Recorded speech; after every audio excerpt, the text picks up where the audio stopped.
Good night and welcome to Mindful Live 398. Thank you for being here. It is currently the 21st of May, nearing the ending of May in the year of our Lord 2024, coming to you from the beautiful Twin Island Republic of Trinidad and Tobago, paradise here on earth, where they say God is a Trini, but they also say Trinidad doesn't exist. So that's quite a mixture there. You are the residents of the exalted one, but apparently you also don't exist at the same time. I guess we are the home of the atheist God. Good evening, Dane. That Nathan Springer channel, and be sure to subscribe. You can catch all of the lives there. If you miss any, it would be there repeated in case you miss. Just in case you miss any, the lives are out there on YouTube for you to catch back. All right, people, what are we talking about? Well, the first story I want to jump in is a story coming from police-involved shooting and killing, ultimately, that happened over the weekend that stemmed from a car theft. The interesting thing with that, and I guess many other crimes now that are occurring now in Trinidad and Tobago, and really and truly in the world in general, is we get an inside view of crimes and criminality that we did not have before. We get to see what actually happens, how it works out, how it doesn't work out, what's the culmination of it all. Lots of cameras all around the country, all around the world, that gives us that first-hand view. It's nearly like a reality TV kind of thing, the way how close we get to see that view. Interesting stuff. That mother is speaking through pain and not really addressing what the actual facts of the matter are. So says Craig Labastide. Word up, Craig. Word up out there on YouTube.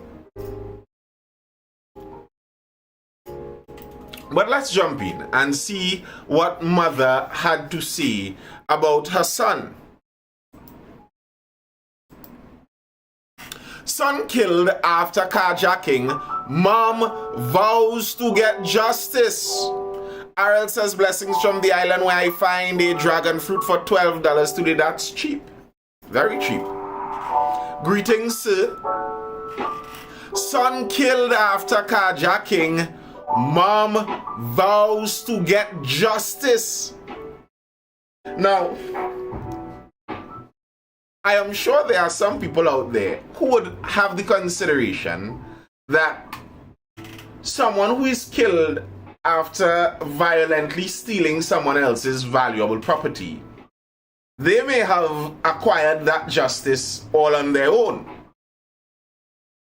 But apparently, mommy has a different version of justice that she wants to get out of this situation. Noella Williams, whose son was killed by police after a high-speed chase in Kunupia, is vowing to leave no stone unturned in getting justice for his death. Vonell Williams, 21, died after police say he shot at them during a car chase. In a media release, police said around 3:30 p.m. on Sunday they received news of a robbery in Sugrim Street, Kunupia. The victim was driving a black Honda Vezel and was held at gunpoint by several armed men. Bear that in mind. Bear that in mind. He was held and his vehicle was taken by armed men. Now, understand, anytime you see an armed robbery, the threat of the robbery is murder. Like, for me, personally, an armed robbery is supposed to have an attempted murder charge tagged on, just for good measure. Because when you put a gun to someone's head or point it at their body and tell them, give me your car, it is understood that the threat is to kill them. Oh, Trini Hotep, that is understood. Keep that in mind as we go on. They threatened to kill this man to take his car. The men stole the car and fled, but police tracked the vehicle via GPS to the southern main road, Kunupe. Police said when they intercepted the vehicle, a suspect pointed a gun at them and they opened fire and neutralized the threat. Speaking with the media at the Forensic Center in St. James, Williams said although she knows her son was wrong, she intends to file a complaint with the Police Complaints Authority. She said the version of events she was given, along with the CCTV evidence she has compiled, has led her to believe the police had no reason to kill her son. I am curious in this. When she says the version of events she was given, who gave her that version of events? Does she know who the friends her son went with are? Is mommy an accessory to crime?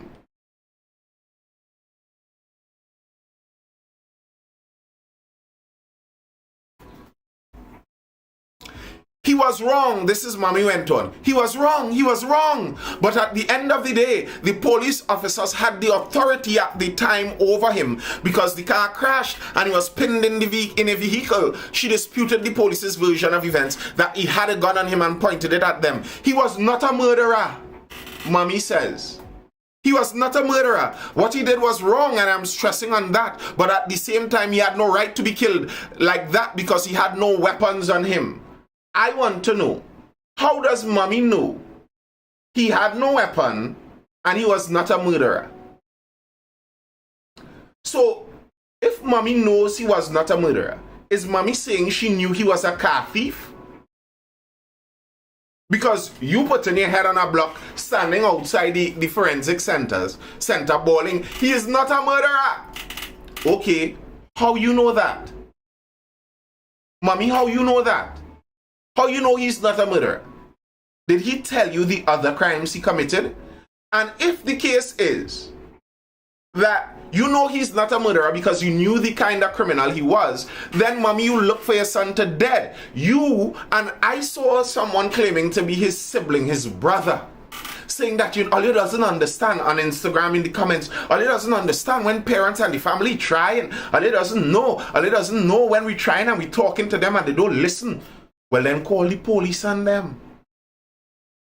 If you know your son is a car thief, why didn't you call the police on him eons ago? All now, he wrap up in prison and he's safe. You could visit him and give him toilet paper. But no, you were okay with your little pest son, pesting the entire country, stressing citizens. A man with his new vessel have to lie down on the ground wondering if he's going to see his family again because they put a gun to his head and tell him, get out, we want your property more than you. And you, mommy, have a word of defense to say to that. Your son from Malik, what he doing in Kunupe? He's a Malik resident. Why you harassing Central? What you doing in Kunupe? And listen, I think the police should launch an investigation. Because of some of the words this mother said, there's an investigation to be had here. He wasn't in possession of a firearm, he was in a pinned vehicle. And as police officers, they didn't come out and try to apprehend him. They just came out and shut him down like a dog. So, when he stole the other people's car, he didn't put them lie down in the road like a dog. Mommy says she just wants to clear her son's name. What is to clear about your son's name? He was speeding on camera in a stolen vehicle and got bullets at the end of it. Where is the clear? Well, I don't know if he has links or it's just that the GPS worked out that way at the point in time, because it works out sometimes. It's not all links. Sometimes the police do their jobs and you are just the unfortunate bandit that they caught. She said the car's tinted windows were up, so there's no way police could see him pointing a gun at them. Well then, the police could assume he's a threat because this man was just driving willing to kill people to get away. Well, it seems like he's willing to kill people to get away. He was willing to use the car, which is a deadly weapon. Many people forget that. A car is a deadly weapon. This man could have, this boy, well, man, he's 21, well, was 21, could have murdered people on the street as he drove. So the idea that, you know, he had no deadly weapon on him is wrong. He had a deadly weapon, and he was already showing that he had no care or consideration for anyone else's safety.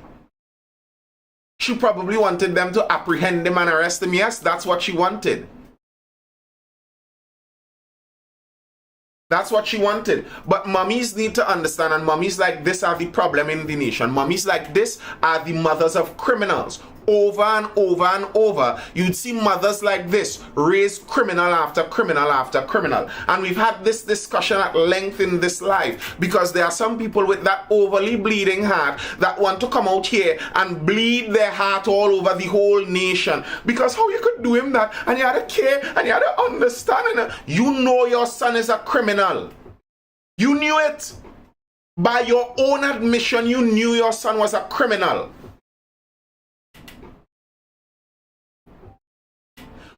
Abu Friday says that's a mother, she's grieving. What else would she say? Nothing. I could tell you, my mommy, if I did rob somebody and end up dead on the news, my mommy would have cried in she room. My mommy wasn't going on no news to put up her bandit son on any pedestal.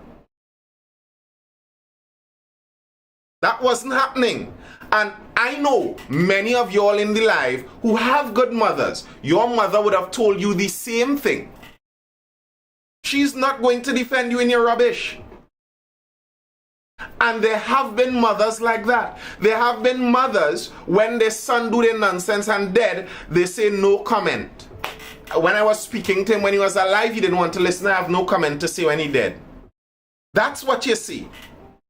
If you so grieving that you're willing to excuse your bandit son, then you have too much love for that son. And we see why the bandits are created by single mothers. This is why bandits are created by single mothers. Because mommy would talk to him about, oh gosh, boy, I'll leave my son, I'll leave my son. Ezekiel, don't hit my son. Don't hit my son, don't hit my son. I'm sure that is the kind of mother going in school to cuss up the teachers. Don't hit my so and so son. Mickey, who is to hit my so and so son? And your so and so son dead.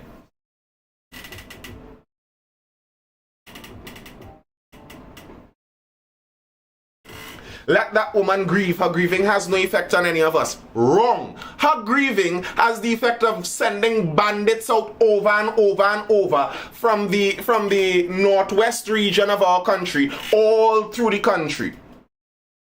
That's what her grieving does. The mothers like that from that region in the country keep producing bandits and sending them out to pester the country. Don't mean it, what you're saying it don't have an effect. The man was lying down on the road in Sugrim Trace. You think it didn't have an effect on him? You think that didn't have an effect? You think that these boys, part of the reason they do what they do is because they know they have a defensive mother at home? Well, I come from Gonzales and I ain't a bandit, and I'm glad, and I know the majority of people that come from those regions are not. But there is a problem. There is obviously a problem.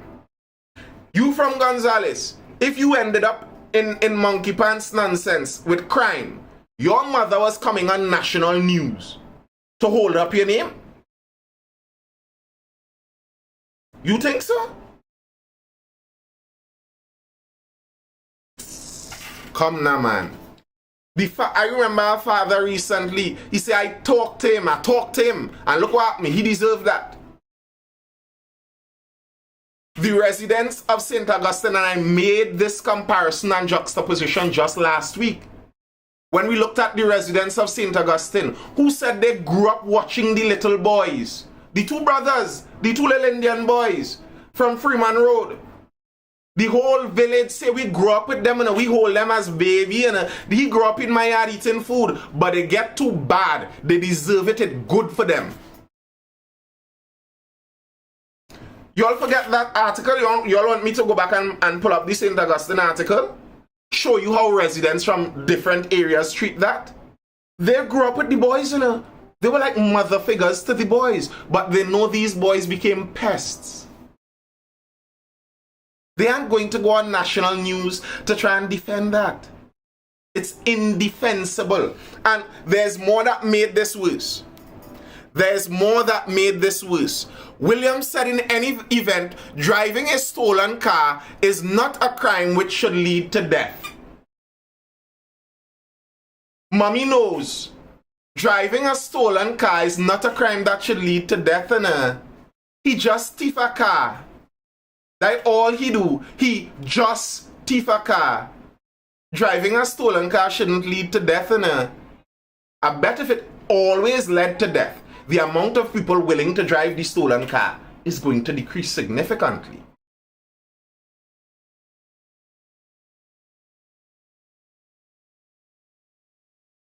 But he goes, no, mommy isn't interested in that. The man he nearly licked down on the road, mommy isn't interested in that. Mommy isn't interested in all the cars he write off. Mommy isn't interested in the fact that he write off a vehicle that doesn't even belong to him. Mommy just vex. How dare you kill my good son? All he do was thief a car, you know? Like all he do. What wrong with a little thief car? They're shooting him for what? A stolen vehicle? Arrest him, lock him up for 10 years, 15 years, 20 years. Why they shoot him like that for? It have real murderers out here, and the police know who the murderers are, and they don't ever shoot them down like that. Your son part of a team that just take a car from a man at gunpoint. Nathan, it seems like you are pandering to a certain segment of society, Abu Friday says. No, I am not. I am upset that a lot of people pander to the worst segment of society, and I refuse to do it. I refuse to do it. If you want me, because I have some genetics in line with Africans, to all of a sudden have to team up when you are doing foolishness and you are dragging your entire culture into the gutter, I must celebrate and back you for that. I am sorry. That's not going to happen. So I am supposed to look out at the landscape, see problems within a culture that I am closer to. And because I am close to that culture, I am supposed to turn a blind eye and only try and talk about problems elsewhere.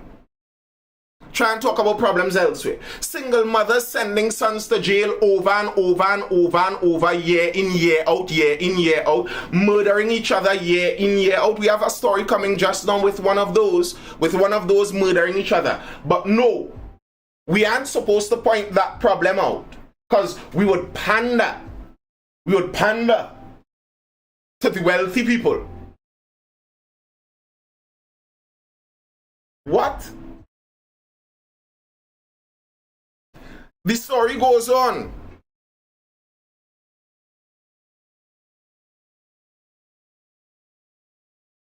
Williams said her son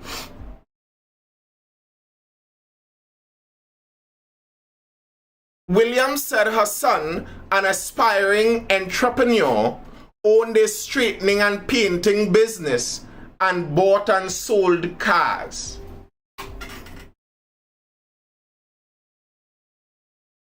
Y'all hearing this?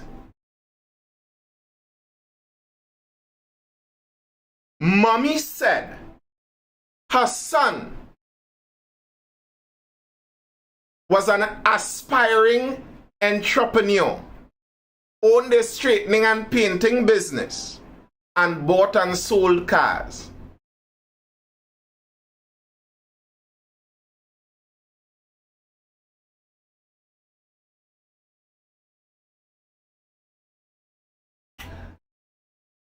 So mommy, like, y'all think, honestly out here, y'all think mommy has no idea what her son dabbles in?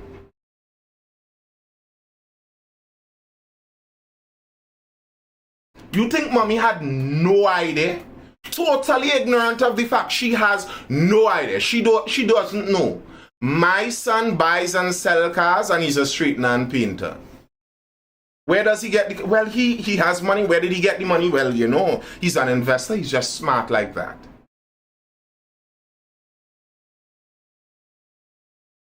And Abu Friday, I read all that you said, but Trinidad has statistics.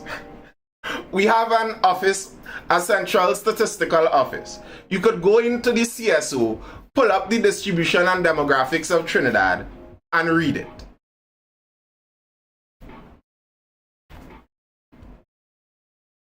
You can read those things. And Abu Friday, I want you to tell me if it's pandering to look at that and have a problem with that. A mommy cool with her entrepreneurial chop shop son and upset that he's no longer doing business.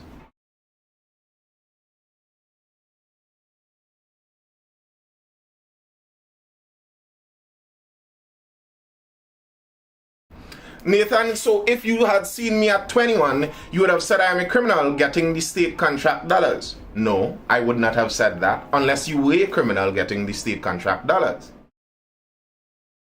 Like, on Friday, you understand what you're trying to do here, and this is the pandering that I don't like. You are trying to mix yourself, who you say is an honest businessman. You are trying to mix yourself in with somebody who is a known car thief.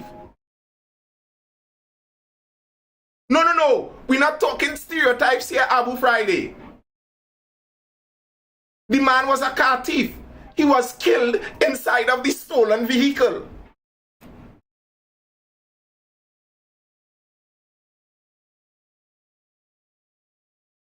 So it's not like you, where I see you with your little weird hairstyle and you know, your hairstyle a little nappy and you're dressing a little fashionable and a little black youth, and I just supposed to guess you are Bandit. No. We aren't guessing here. This isn't a guessing game. This isn't a stereotype where the police stumbled upon you, man, at the side of the road, sit on a corner or something, and the police guess you as a bandit and murder the man just so. He was speeding down the main road, crashing into vehicles in a stolen vehicle that they stole at gunpoint.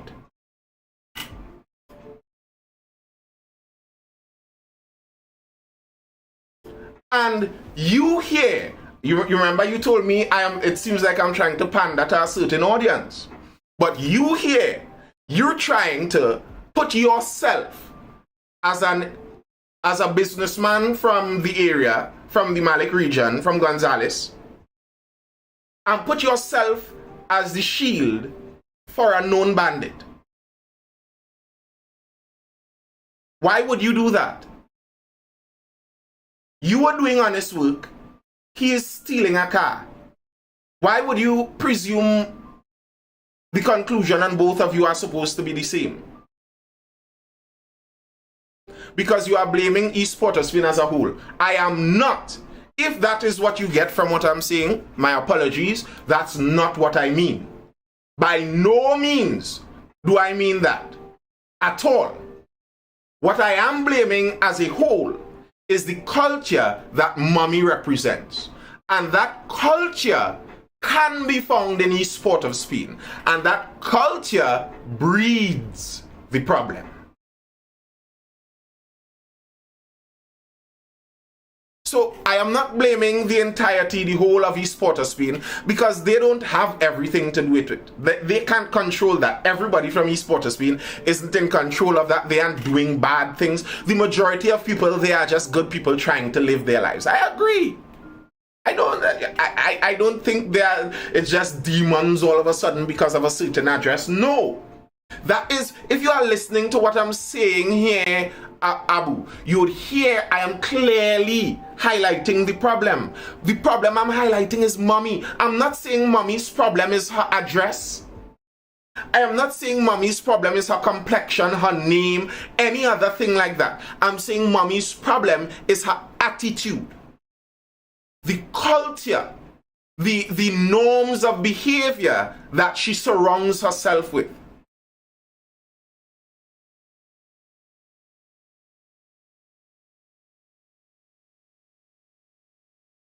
How could you come on national news and be brave enough to defend your son dead in stealing a car and saying his business was straightening and painting, buying and selling cars? With a straight face, mommy, you could say that. Mommy, you could come on here with a straight face and say that.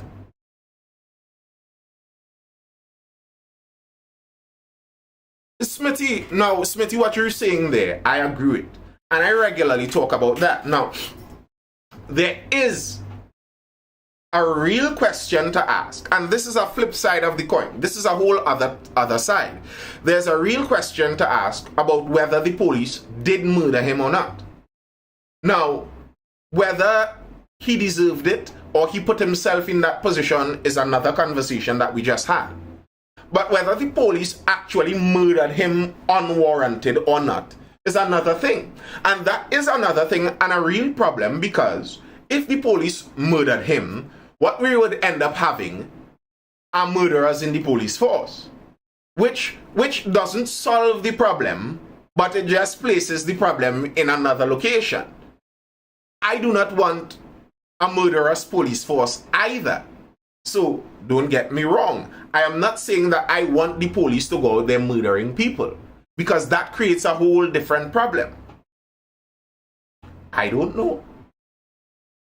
I don't know. I am sure they are saying they are going to investigate. I'm sure that's what they say. I wasn't there. I don't know. But it comes as a must in Trinidad, it would work in the TTPS favor. That's actually true, you know, Smithy. Many people, police included all around the world, thought that when body cams came out, it would work against police. You know, police would be hurt by this.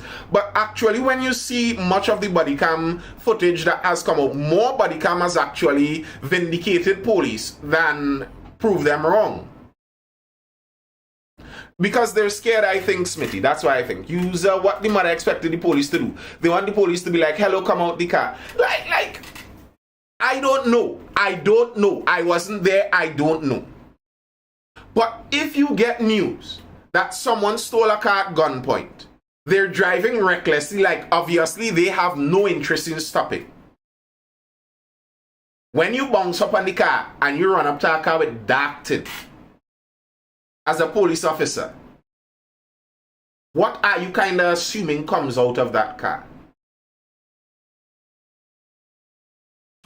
Abu Friday says, all I'm saying is no matter what, a woman will grieve and the media needed to sell news. Well, that's why the mother needed to stay away from the media, because there are many people who don't grieve like that. Kyle Demonge says, if they were willing to steal the car at gunpoint, you don't think they would use the gun? Exactly. Exactly. As the old people say, a liar is a thief and a thief is a killer. That's how the statement goes. You're a thief. If you come to steal my property with a gun and I say no, what are you going to do with the gun? What is the threat that you lay down?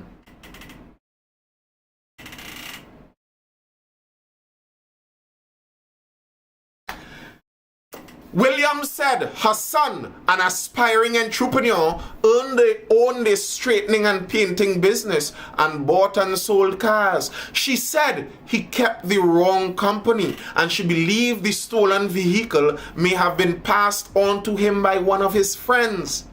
I don't know if they call him for the vehicle or if he was with them. I don't know. But he was not the one who took the vehicle from the person. But how mommy know this? How mommy knows this? is de-escalating still a thing, devil's advocate? I would hope so, you know, Rohan Suchit. I would hope so, and police should de-escalate. But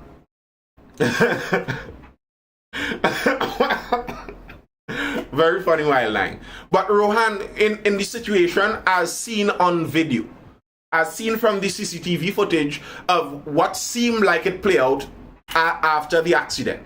Bear in mind, he just zoomed down the main road there, weaving through traffic, lost control, crashed into a post. The police speed up on him. They know, allegedly, the car thieves are armed and dangerous, willing to use the weapons. How are the police going to introduce de-escalation into that? As a police, you are chasing this bandit. He just screeched off the road, crashed into a fence. The tint is blacked out in the vehicle. You jump out your vehicle with your guns trained. What do you do next?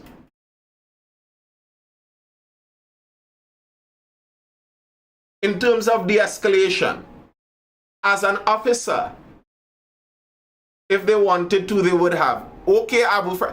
I notice real people is heroes when they talk about police, you know, but many people wouldn't live that life. So you don't know as an officer.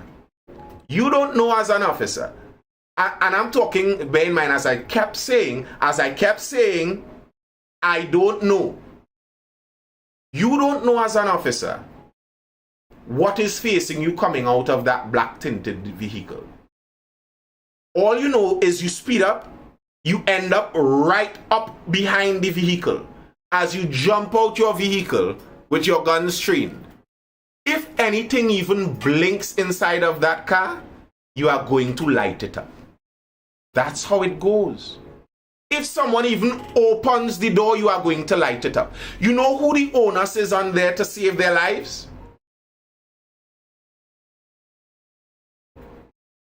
Smitty says request backup, they done pin down. No. Smitty, are you insane? As a police.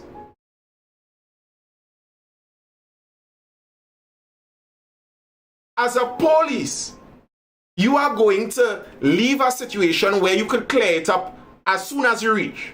You're going to leave it to possibly become a shootout or hostage situation. That's insane. You cannot leave it. You are the first responder. You happened upon it.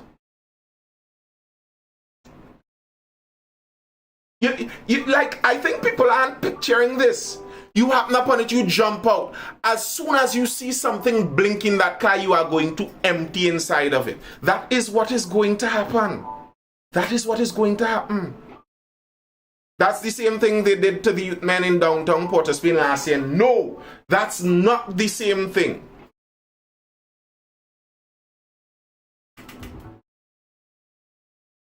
That's not the same thing.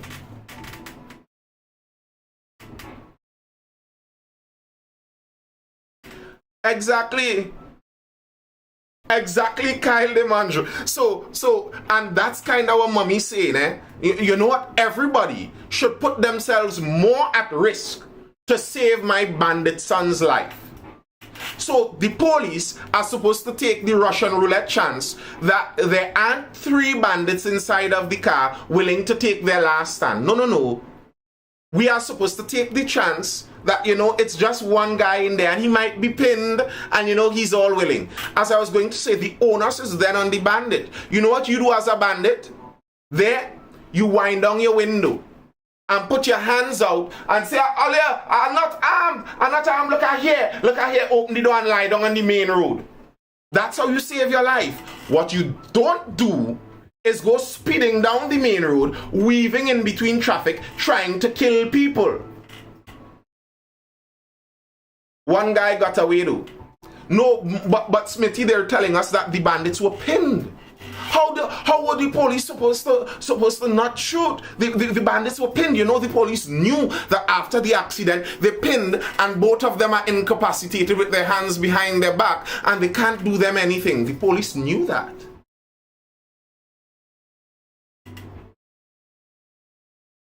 Michelle, apparently not. Apparently not. Because there seemed to be...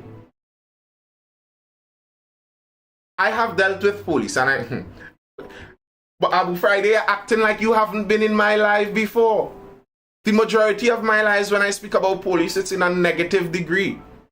So I don't know what you're talking about here. But if you're talking about a police versus a known car thief, like Abu Friday, this Abu, you're making a bad showing on the culture of the community you come from.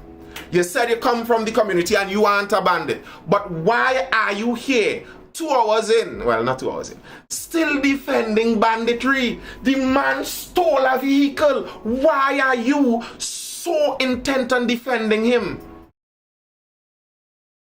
Like, think about that for a while.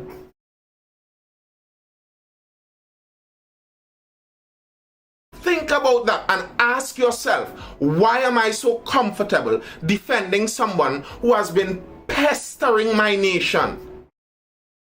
These are the people, those are the people that have the nation uncomfortable. People can't live in their home. People in Carson feel complaining they're being abused and assaulted and raped. A home invasion on every corner. They invaded a man's home, tie up his 2 children and his family. And our defense is for the bandits when they're caught. Like, think about that for a while.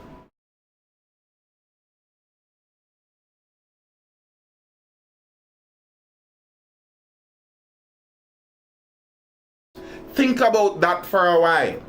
Why would you defend bandits? Like, and some people may not know, but I'll say it. I am against the death penalty. I am not a death penalty person. I was speaking the other day about whipping people on the promenade. And I think whipping people might be better than the death penalty. Because I believe if you catch somebody, they're in jail, there's no reason for killing them. So I agree. You don't kill people for nothing. But if you are in the motion of banditry and you die, I don't have much pity to share. Go back and check my life from that time. That seemed strange. That didn't add up. The young men weren't in a stolen vehicle. They were returning home from a party. There was no shootout before. That's a different issue.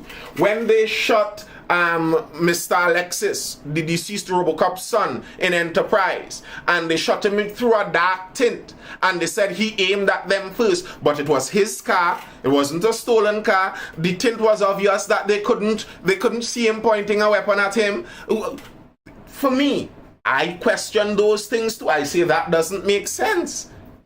But you can't tell me that when I see you just racing down the main road, risking people's lives and... No, nah, man.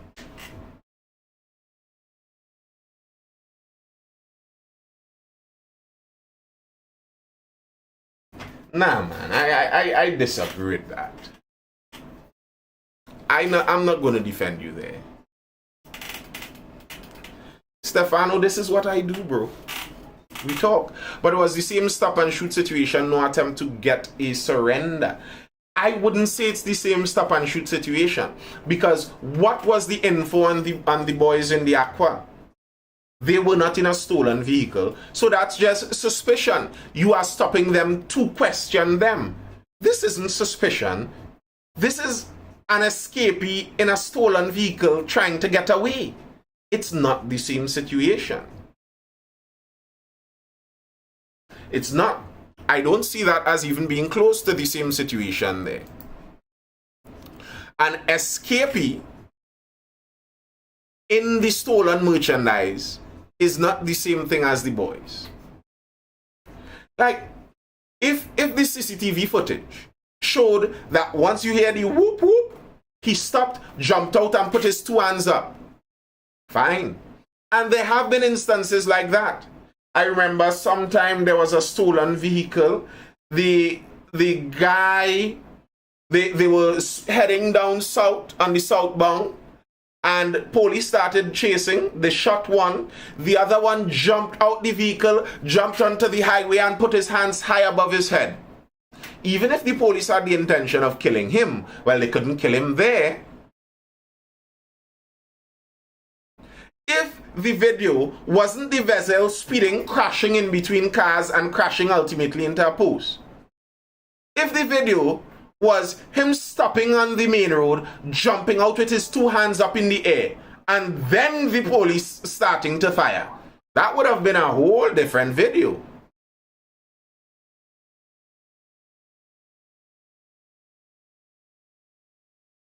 That would have been a whole different video. But that wasn't what the video was. Unfortunately for the young man, for the budding buy and sell car dealership straighten and painter. And mommy said that.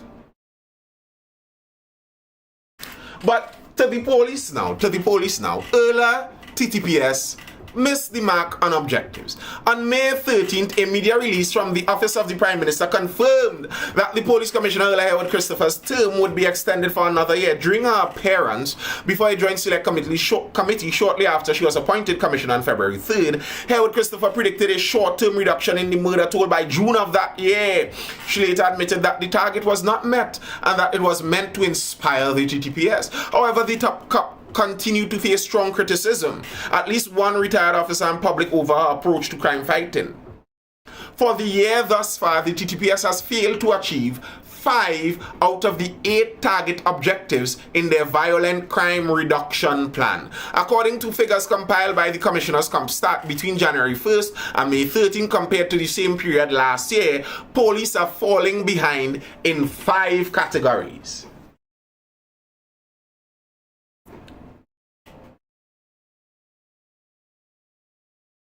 Yes, in-group bias does exist, and Luke. And, you know, I am glad that they brought this up, because when I was asking about something like this last week, where I wanted to see some of the actual numbers. Because when the police say things like, well, violent crime is down, what exactly do they mean by that? How do they tabulate violent crime? How do they check it? When they say the instances of reported crimes are down, is that a positive thing? What can we get out of this? And I'm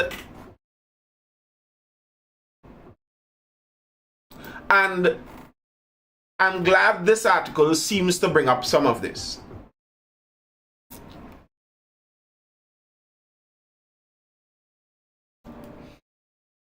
Falling behind.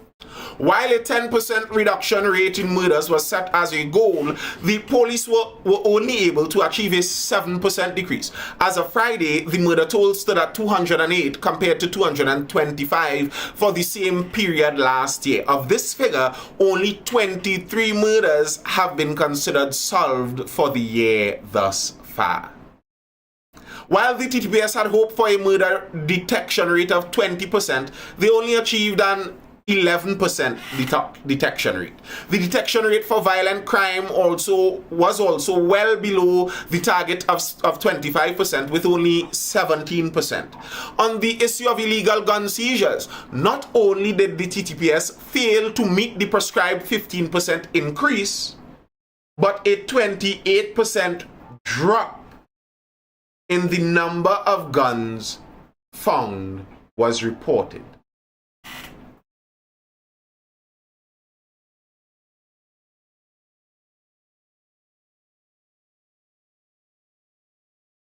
So, bear this in mind, people. Guns are illegal in this country. But gun crime is the most prolific crime.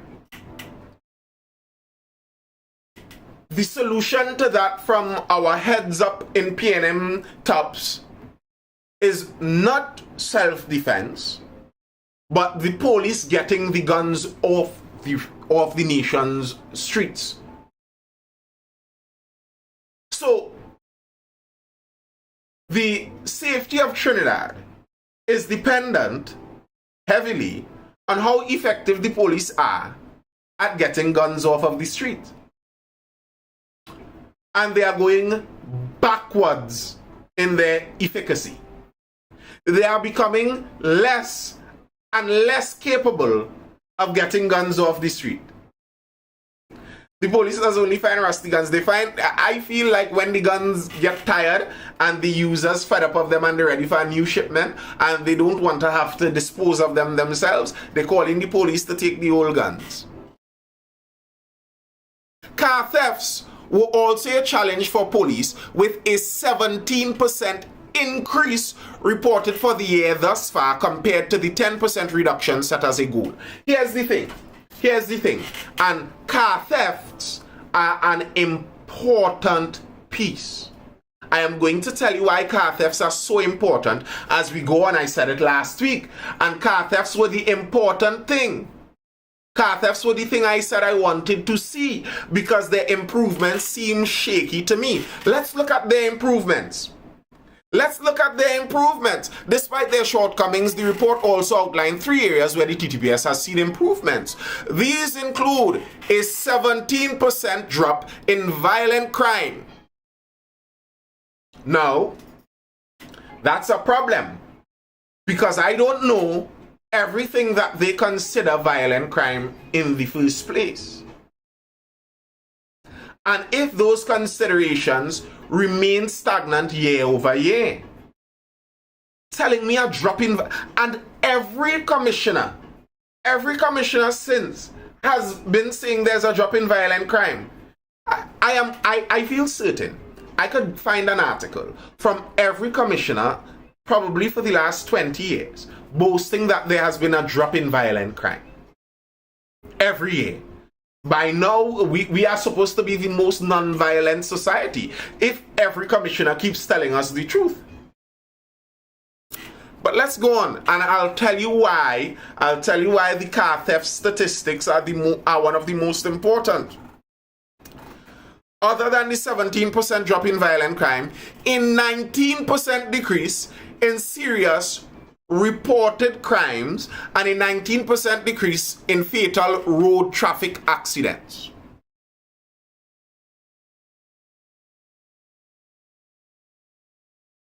Some improvement has been observed as another report analyzing data gathered between January 1st and April 1st showed that at the time only 2 target objectives were met. So the police have only seemed to be successful at 2 targets. Abu Friday, yes. I'm getting there, Abu. I am getting there. They were successful at only 2 things: decreasing road traffic accidents and decreasing serious reported crimes. Now, I said last week I wanted to know the car theft statistics because violent crime and serious reported crime can be fudged. We have heard story and account after story and account of victims of crime saying that the police are not taking their reports. So a decrease in reported crime isn't a decrease in crime necessarily. That's a decrease in the reporting of crime or in the taking of reports of crime. Now, when it comes to police and data, it's very easy for police to fudge nearly all the data. There are some data that just is a lot harder to fudge. Murders. You see, when somebody dies, people have an uncanny way of taking note. Car thefts. You see, when a car is stolen, there's insurance involved. So that data is verifiable.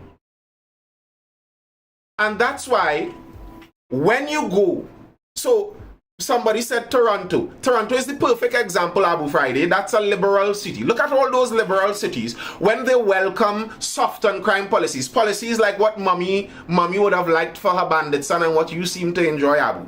Soft on crime policies where, the criminals, they are misunderstood. What they need are social workers. Look at cities like that: New York, San Francisco, LA, Toronto, and crime skyrockets in those cities. And regularly, because it's an ideology, it's a political ideology that, yes, Michelle, you too, because it's a political ideology that people have, they are often sold and bought to that ideology, and they aren't quick to separate themselves when the data comes. So they try to lie with data and say crime is down and crime is, but look at the car thefts, because the car thefts cannot be hidden. And you can see crime fluctuations by the car thefts. When crime decreases legitimately,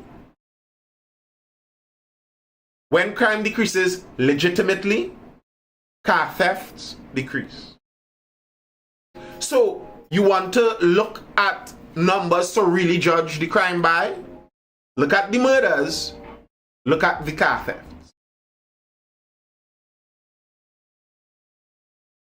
Most crimes happen with stolen vehicles, stop car theft, and the crime will drop somewhat. Abu Friday says, but all you don't like roadblocks. Abu Friday, it nearly sounds like this is all just defensive maneuvering now. Because what do roadblocks have to do with car thefts? Roadblocks have increased over the year, and so have car thefts. So what are you talking about? Who says roadblocks stop car thieves? They've increased roadblocks, and so have the car thefts. So what evidence do you have that the roadblocks are what we need to stop car thefts?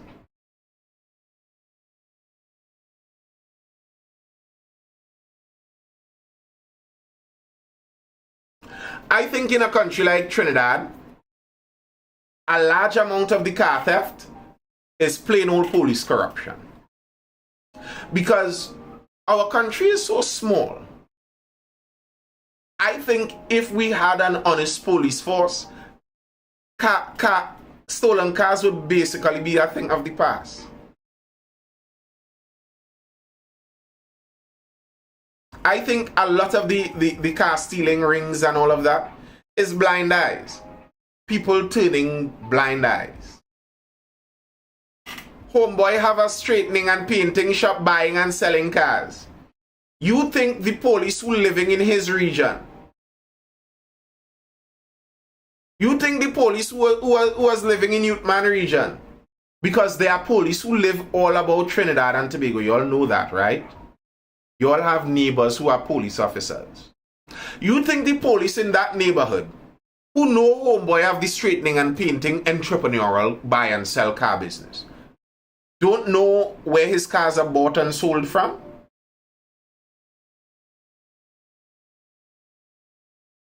The police knew. It's just that some police in the district was turning a blind eye. Now, that's not a defense of the car thieves. The car thieves,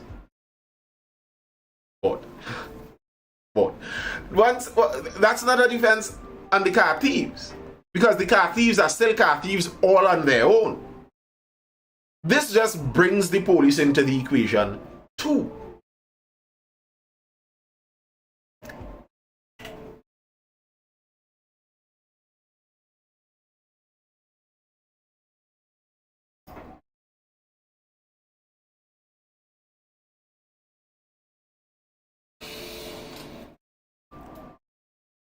I don't think we're mentally stable enough to use firearms, but it's just my view. And the criminals are mentally stable enough to use them. I think that's such a maternalistic view. That, and who decides who is mentally stable enough? So, Dr. Rowley is mentally stable enough. The entire parliament is mentally stable enough. All the MPs are mentally stable enough. The rich people in West Moorings are mentally stable. You see that kind of BS? And this is what annoys me sometimes about the traumatologists, the trauma specialists out there. They come and say things like this. Without the counterfactuals. Who is mentally stable enough? There's a whole WhatsApp group for the bus route to say where the police are. Roadblocks don't work because the police corruption and leaking of information. Not just the police corruption, I think roadblocks are an archaic method.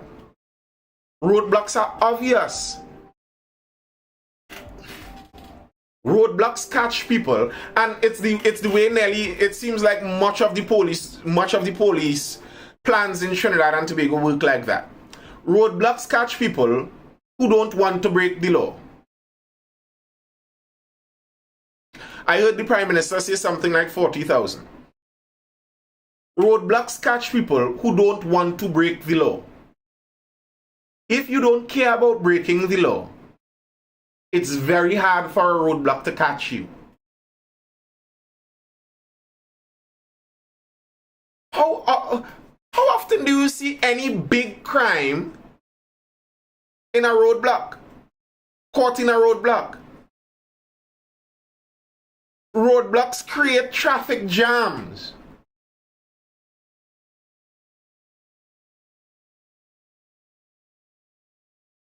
The idea that the roadblock is the super secret in Trinidad and Tobago. Who sold them on this? Brother Abu, you giving Tanti Erla the advice or what? You don't tell me you're Erla's advisor.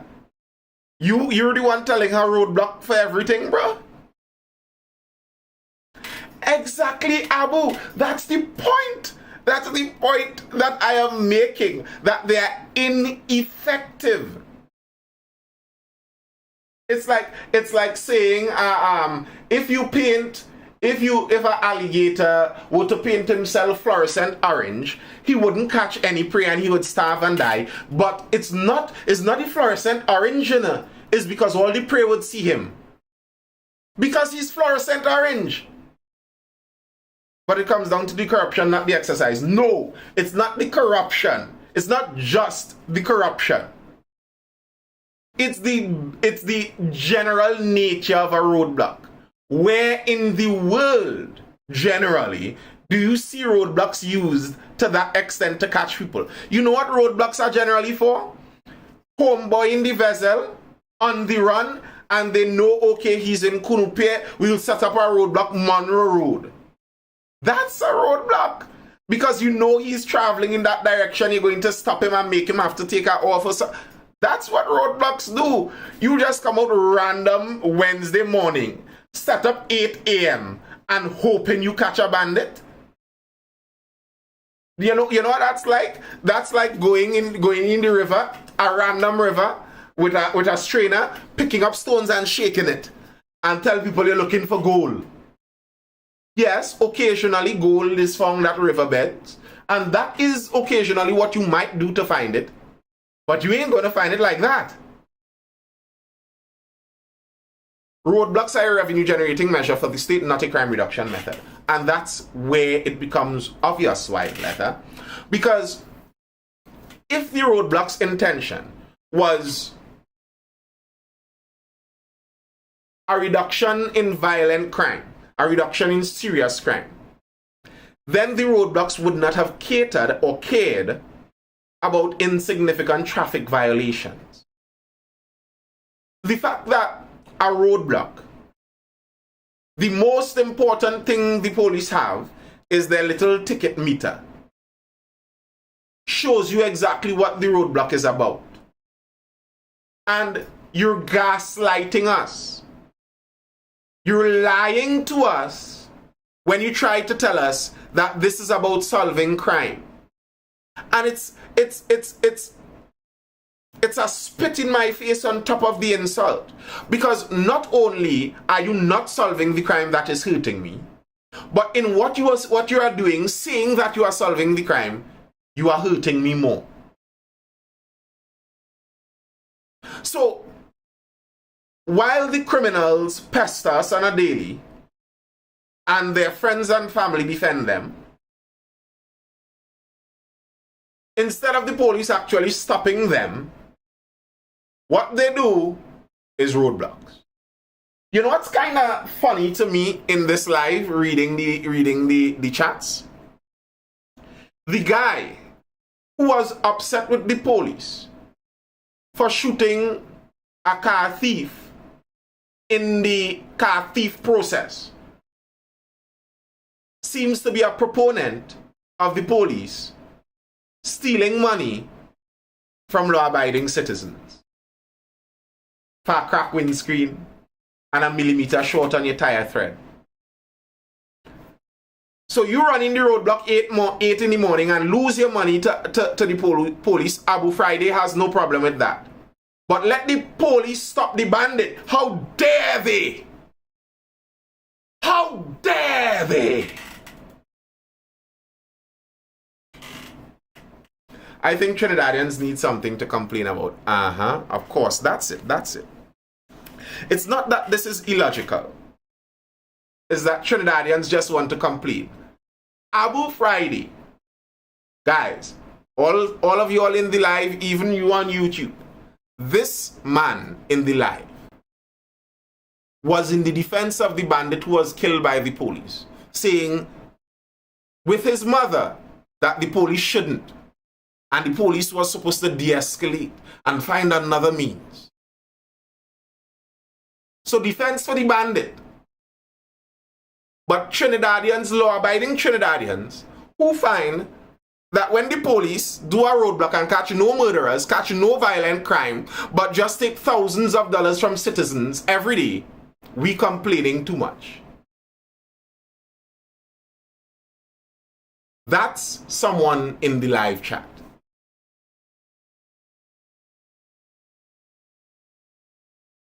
You so want the police to work, you don't want to inform, but you want the crime to stop. You could say that Abu Friday, weren't you defending mommy with her entrepreneur son? Abu Friday, Abu, you're talking out of two sides of your mouth now, man. You want to inform? Go tell mommy and the rest of residents back home to inform. I see. She's entitled to grieve and not inform. But we aren't entitled to our money. We aren't entitled to our vehicles. We aren't entitled to the enjoyment of our property. No. Roadblock and lose your money. But mommy or the bandit entitled to grieve.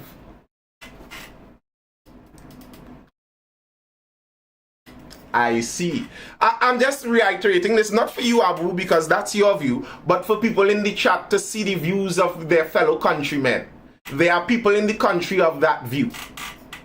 If it's their inner circle, their crew, their fellow residents, then nothing should be done as they pester the country. But should the country turn around and pester you, that's fine.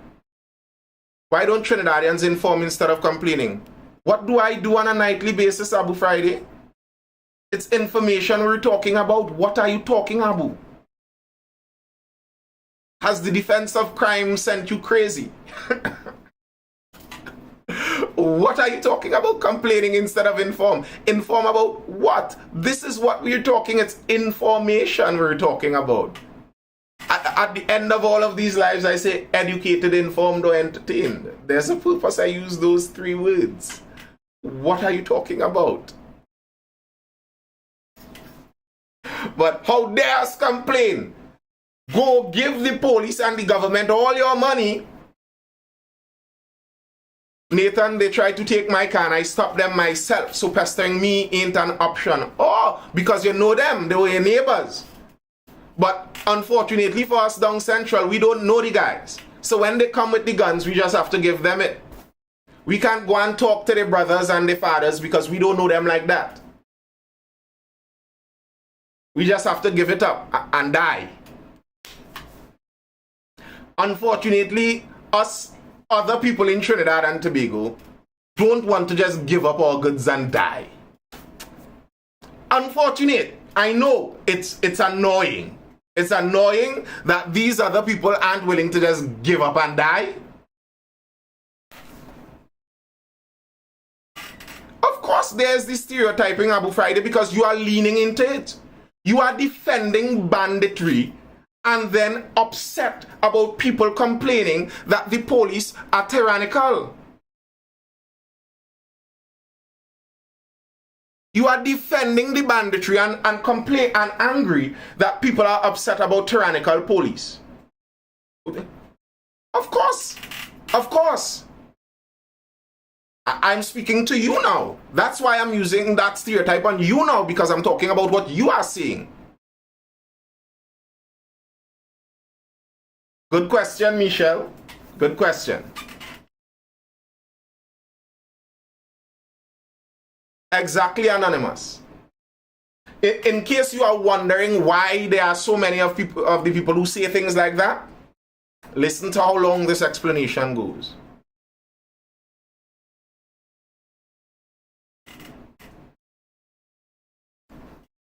It's kind of insane. It's kind of insane. And this is what upsets me very often about a certain style of thinking, where people who are bandits or break the law, criminals, they are victims. But the victims, the actual victims, they know what they're doing, so you know they have to bite the bullet.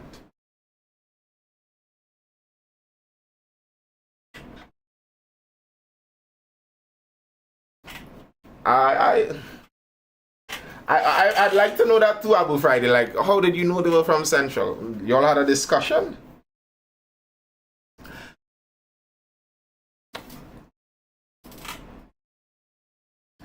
Abu, we have to have we have to actually sit and talk. I'd like us to talk. Because there's some dissonance going on right here. There's some dissonance going on right here, where there's defense, but then saying that the police should be able to.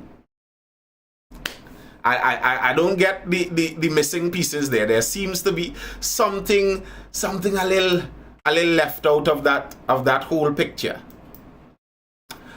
But with the commissioner getting those marks, someone now, Saddam Hussein's client seeks COPS assessment report from the Police Service Commission. The law firm run by Barataria Sanwan MP Saddam Hussein is representing a client who is seeking the details of any assessment recently done on the Commissioner of Police, Earl Harewood Christopher, by way of a request under the Freedom of Information Act to the Police Service Commission. Because I like this. Because our Minister of National Security said it with his chest. He said the Police Service Commission gave the Commissioner of Police a good rating. And when he said that, I was asking that question. I would like to see this rating. What did they rate her on that was good? Like, not even satisfactory. Not even mediocre. Good? Like, what is the criteria for that rating? I am happy that someone has requested that information. And I do hope that the government doesn't refuse it. What is the rating based on? Summers, I don't know, innit? I hope when the lawsuit goes through, the filing goes through, they get that the requested information from the Police Service Commission. And I hope it doesn't take a whole next year, because her contract only has another year until, well, who knows, they might renew it next year again. But I hope it doesn't take a year for us to find out that rating. So that's where that is at.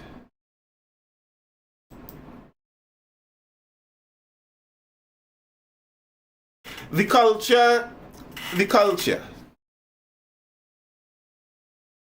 Enterprise gunmen kill each other in shootout. You all hear that headline? Enterprise gunmen kill each other in shootout. Where Trinidad reach? Two gunmen shot and killed each other in Enterprise on Monday night. Police said that around 9:20 p.m., the two deceased, Kervon Vincent, 31 of Bagaloo Street Enterprise, and Michael Gittins, 27 of Gittins Lane, off Bagaloo Street Extension Enterprise, were seen with guns firing at one another during a shootout at Gittins Lane. During the exchange, they shot and wounded each other. A third man, Ronaldo Burton of Das Trace Enterprise, was also struck during the crossfire. Two officers from the Cunupia police station were on mobile patrol at the time and received a transmission of the shooting in progress in Enterprise. When the officers arrived on the scene, they were told about the shootout. They were told that both Vincent and Burton were taken to the Shogunas Health Facility. Gittins was still on the scene when the officers arrived, and they placed him into their vehicle, and he too was taken to the Shogunas Health Facility. Good night, Anika Bess. Bruh. That's insane. In a country with illegal guns, none of these people are supposed to be armed. None of these people are supposed to be armed.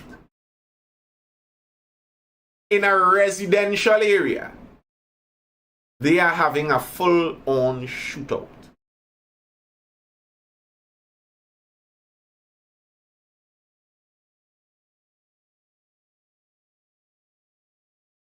As I regularly say, it's not as much that poverty creates crime. But if you were somebody living in Gittins Street, ain't you looking to dive out? Anybody who have the money to dive out, and you want to dive out of an area where fellas feel comfortable to do a shootout on a Monday night, you want to get out of there. So what does that do to areas like that? Anyone who builds up enough money leaves. So who stays? And is it that the poverty is creating the crime? Or is it that the crime is driving the poverty? And for people who are caring about the poor people, you know, the poor people, there are lots of people who are very caring about the poor people. And one of the things that upsets me very regularly is when it's not the poor people. I'm not saying that you shouldn't care about people other than yourself. But sometimes when you see someone who isn't the poor person and they're overly concerned about the poor people, sometimes it raises a red flag. Sometimes they're just that caring and selfless. But so many times they aren't.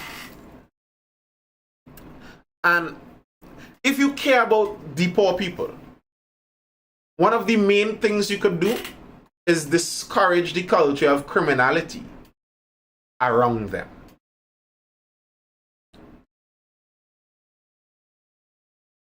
You want to cure the poverty?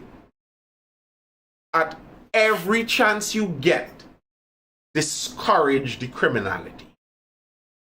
Like, they are supposed to be the ones furthest away.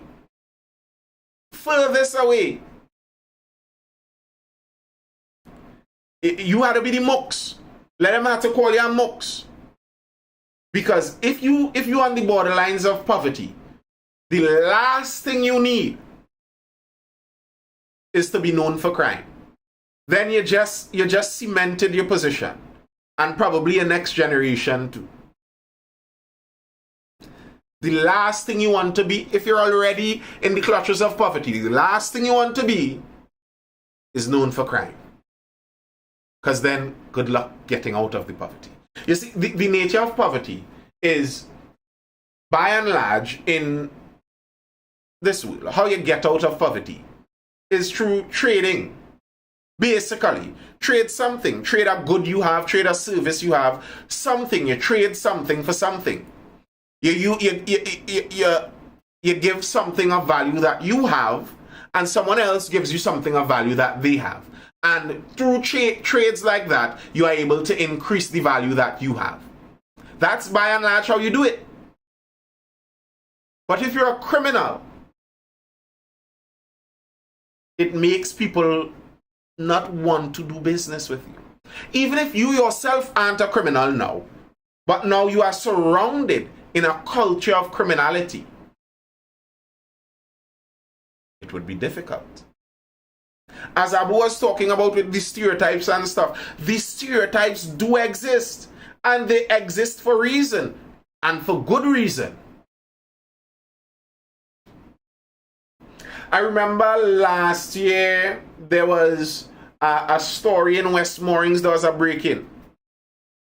A worker in the house, living Laventille, allegedly invited some of her neighbors over and they raked out the house. Now, it seems like the people were connected. Yeah, I think they were connected because, what was that? Al-Rawi's fan? I can't remember exactly. Whoever. They found back, I believe, the goods somewhere up in the hills. What does that do to Laventille? If you had West Moorings family willing to hire someone with the address Laventille Road, willing to hire them, give them a job, and then they get robbed for it. This is not saying all residents in the area are bandits, by no means. But how many West Moorings residents do you think will take the risk? And now, if you had interest in being a career home carer, good luck with that. Imagine if you want to be a convalescent nurse older people back to health, or a geriatric nurse. People have to invite you in their homes. What are they going to see when they see your address?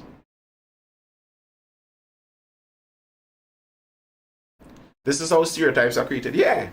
Like I say this I've said this before. I understand stereotypes, and all stereotypes aren't ridiculous. The idea that you don't judge a book by its cover is ridiculous. It's foolish. The reason you make covers for books is so that people could judge the book. You do judge a book by its cover. That is reality. Grandmaster says, I live Santa Cruz and built my rep to work West Moorings 20 years now. Yeah. And it's good. It's good. That's how you make. That's how you pull yourself out of poverty. That's how you pull yourself out of poverty. People have to be willing to trust you.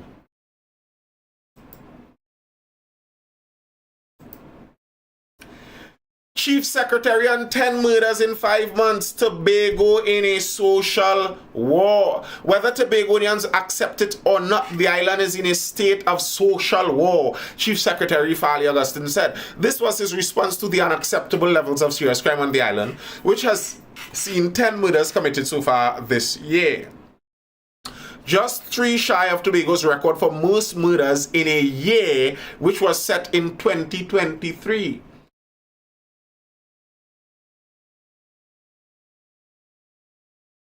On Saturday, the island recorded its 10th murder, with 32-year-old Samuel Indian Maharaj of Mount Zion in Wim was gunned down in Mount Grace. Questioned on the situation as he addressed the Tobago Channel 5 morning show on Monday, Augustine said 10 murders in 5 months is unacceptable. In fact, every single murder we have is one more than we should have. He said what is being witnessed was a sort of social war, which all of Tobago is engaged in, whether we want to be engaged or not. We are all engaged and we are all affected by it, Augustine said. To be honest, I don't understand what he means by a social war. What does a social war mean? Anybody in the chat could explain that to me? When he says a social war, what does he mean by that? Because this isn't a social war, this is a literal war. They are actually shooting, killing people. Good night, bless warrior princess. Blessed night to you too. I'm not sure I fully understand what he means by social war. I find this seems rather real worry. Like, what aspect of it does he mean is social? Is he trying to say that there must be a social solution, and that's why he's saying it's a social war? Because I'm not sure I understand. And this is the thing, and I hope Malachi, we really talking on Thursday, and we're looking to close in on a wrap up there. Jump in earlier on a tomorrow, coming earlier. If you have something to say it a little earlier and we'll jump in. We'll jump in. Social gatherings from Trinidad, Grandmaster says.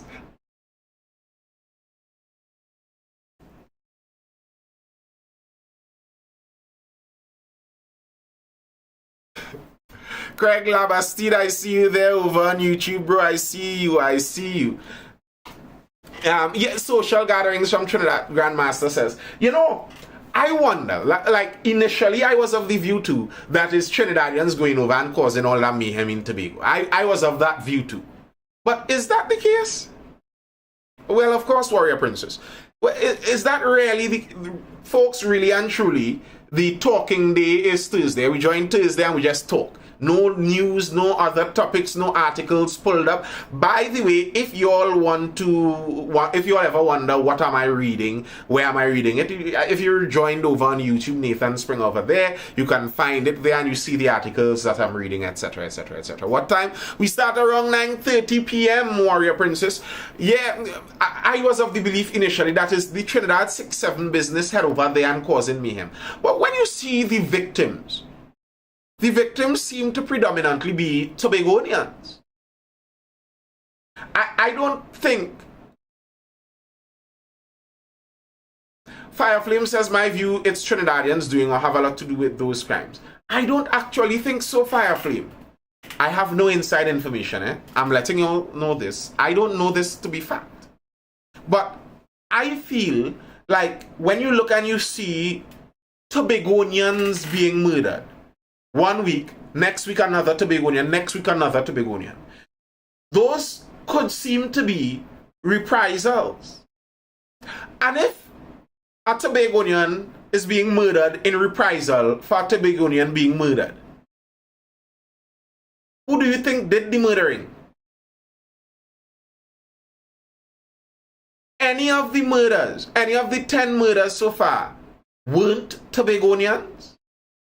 Weren't the victims basically all Tobagonian? So, what issue would Trinis have that they go over to Tobago and just only murdering Tobagonians? That does not make sense to me. That doesn't add up. That doesn't seem like a realistic assumption. That it's a Trini issue and Trini gangsters went over to Tobago and just started murdering Tobago. I don't think that's the case. I think if that was the case, the situation would have gotten hectic, scary, and unstable very quickly. Because Tobago has a lot of in-group bias. Tobagonians are for Tobagonians. Very strong. Tobagonians are for Tobagonians. So if it was the case that Trini is just going over to murder, it would have had a civil war already. I think it would have been a call to arms and we'd have been facing civil war already. I think it's basically Tobagonians. And someone insinuated this, I don't know if this is true, but the reality of the legalization of marijuana, decriminalization, legalization, similar. But with that, there has been an explosion of marijuana blocks, cannabis blocks, weed blocks, ganja blocks. And increase in competition often causes friction. And if the previous business people in Tobago, the guys who were entrepreneurial in the entrepreneurial farming businesses, farming and pharmaceutical, farm and pharmaceutical business, agricultural and pharmaceutical business, those entrepreneurs, if now, as the Trinidad culture has helped to spread the influence of the main gangs all around, if now you in your little entrepreneurial business starting to rep bigger guys, connecting with bigger guys, then you could be furnished with weapons much more easily. Brenzo says Tobago young people following this dotish gang live 6 and 7 nonsense. The Tobago Union was influenced by a Trini that started the war. Well, that could make sense, Grandmaster.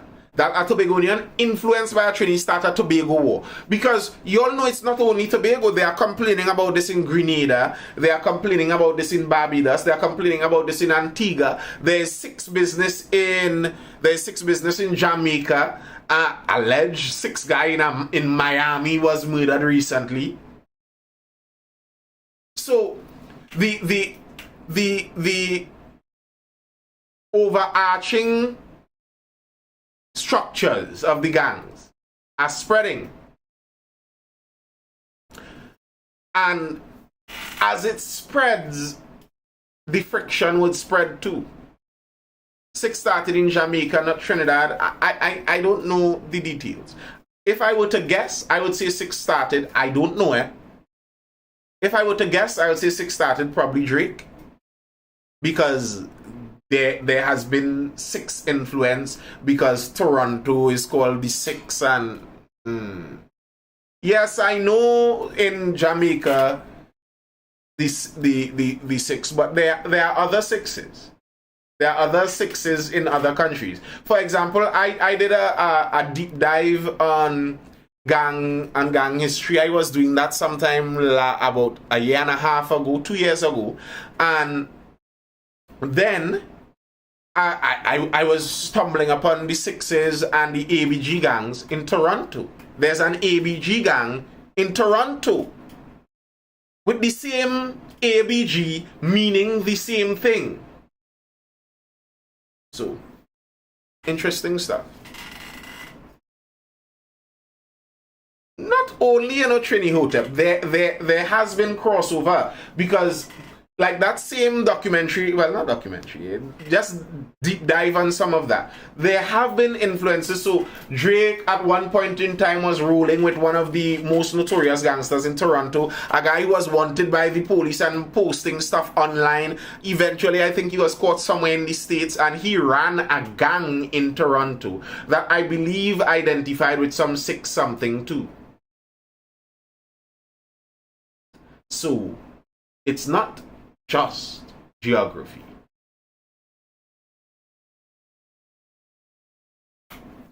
And some of the smaller islands are complaining about that, because if you have your regular waste of time fellas, the fellas selling the little thing on the corner and whatever, occasionally they have a little scramble and they cuss out each other and they fight and they pelt bottle and thing, that's one. You could deal with that in your small island.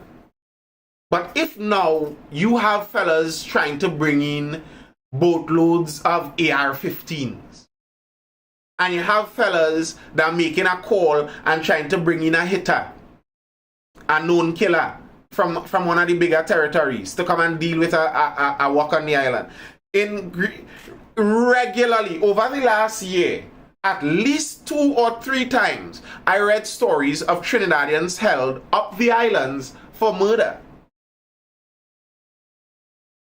So it could seem like there's a thriving murder for hire business coming out from Trinidad.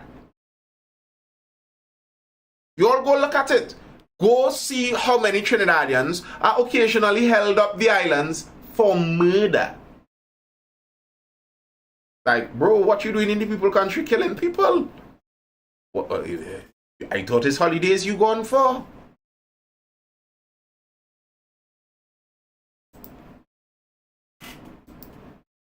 So it might just be that Tobago is getting some of that same thing.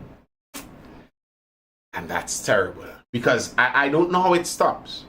How does something like that stop?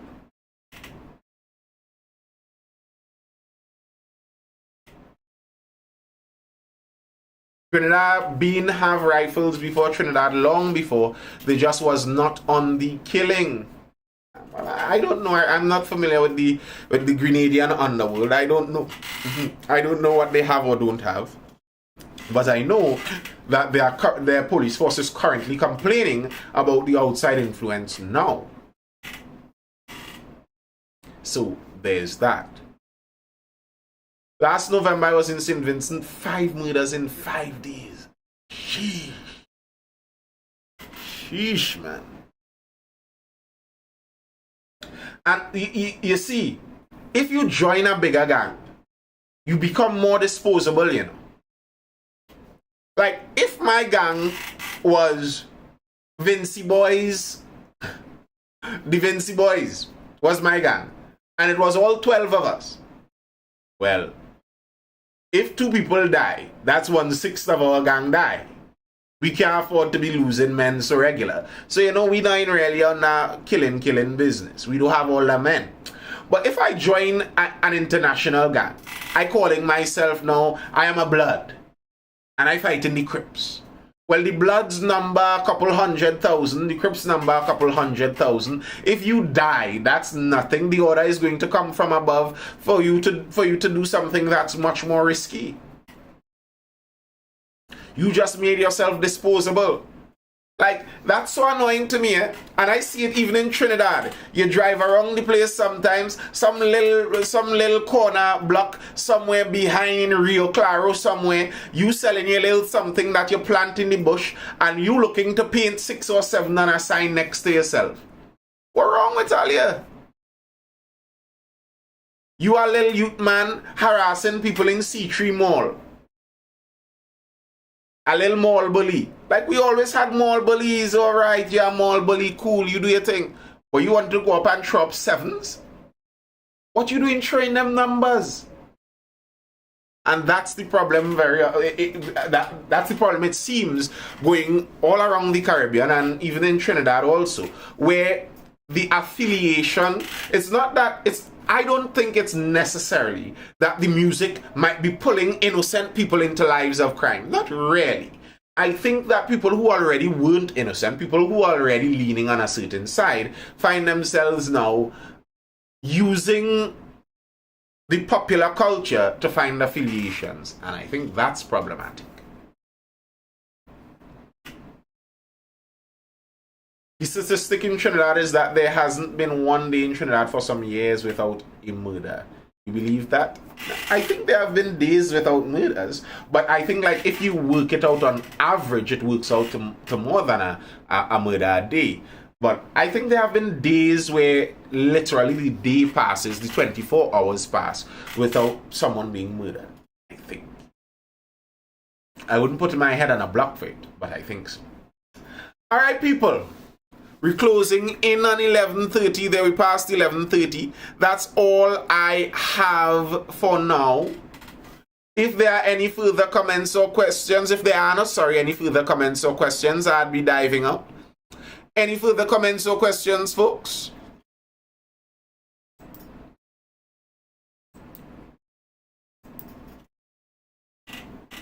Yes, you have a new #1 viewer there. Oh, Kelly. Aquarius Shorty in the live since the start, but hasn't said a word. Big up. That is the statistic, like literally facts, bro. Do you think the government of course the government has a part to play. Of course. 100%. You sure, Smitty? Sure? I feel like there have been literally days past, because there have been killings in groups, 5 at a time, 4 at a time, and if 5 died today, they could seem like a 1 per day for the next 5 days, but it's 5 in 1 day. Anyway, I wouldn't fight because I don't know, and I wouldn't doubt it. All right, be mindful. not mindless. Alright, people, that's all I have for now. I hope you're educated, informed, or entertained. I am Nathan Springer. This has been the Mindful Live. Catch me again tomorrow for the next live, which is going to be around that 9:30 p.m. time. As per usual, I don't always say this, but as per usual, this has been brought to you by Mindful Education, which is the educational institution I run.